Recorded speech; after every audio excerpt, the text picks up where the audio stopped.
touch football? Sige, kasi parang ikaw bunso, pero lalaro ka ng touch football. Yes. Based on my experience, siguro first characteristic that an athlete should have to be good at this sport is discipline. Kasi like what the coaches mentioned, once na ma-touch ka, damit lang or bababa mo agad yung bola.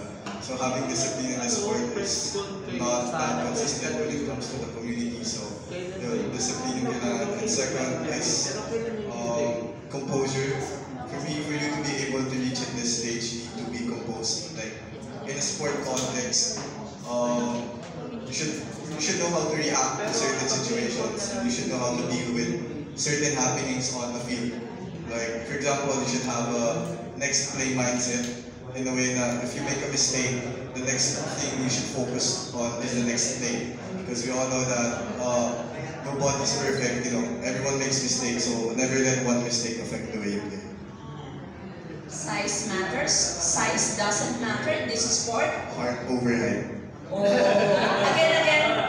Heart over height. Okay. How about naman si John? Okay. Ikaw naman. Ano ba ang dapat meron ang isang rugby touch football player?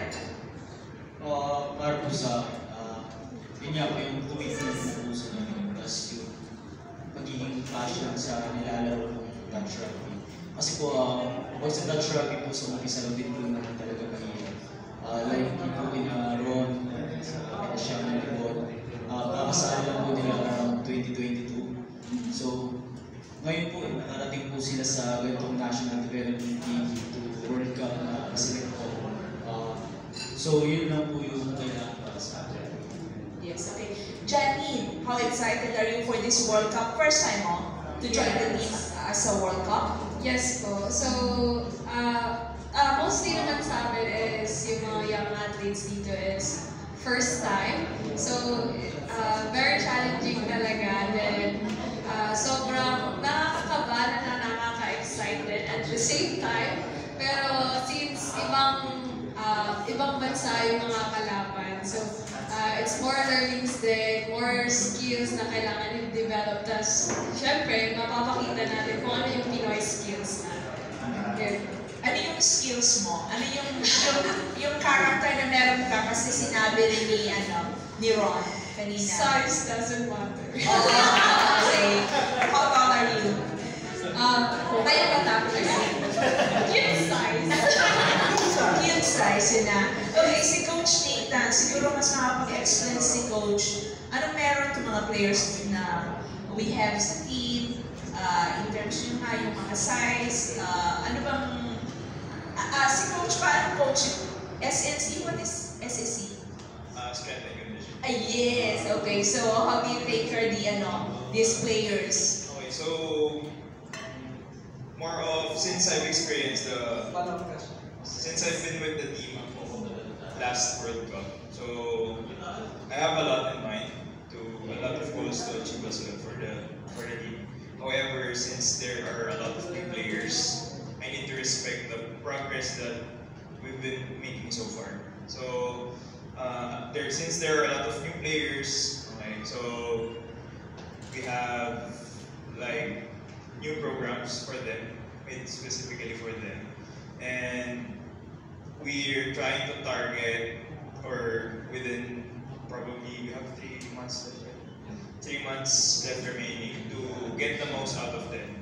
So natanong niyo po kung ano yung kailangan ng isang athlete. So sa world stage, we will be going against bigger and faster opponents. So ang Philippines medyo maliit compared sa other nationalities. However, ang advantage natin is mabilis tayo. Okay, so since non-contact din ang touch, favorable sa atin kasi hindi tayo tatalsik. Okay? Kailangan natin umiwas. So the goal for them is, of course, is to safely progress their program, lumakas yung katawan nila, maiwasan namin yung injuries nila during training. And mas bumilis pa. Makarecover na mabilis after every possession. Okay, kasi the sport is very explosive, short burst, na they have to repeat that short burst every single time within those 20 minutes. So, kailangan nilang makarecover agad na mabilis. Okay, thank you. Yes, may follow-up ka dun sa sinabi natin.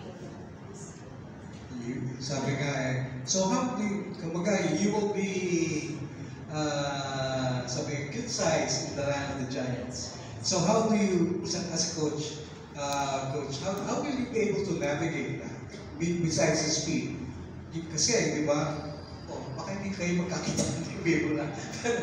So how do you navigate the size, overcome, because the size doesn't matter, because the speed and strength, condition of run. But what kind of strategy will you have against this bigger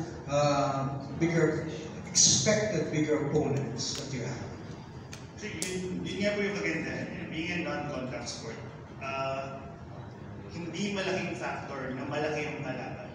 And in terms of strategy, we are really pushing each other para maging second nature yung pag-iisip ng next play mentality, yung pagsiset up ng play. Having the right tactics or having the right plays in our back pocket para gawin at gamitin ng mabilis during the games. Yun yung parang ginagawa po namin preparation.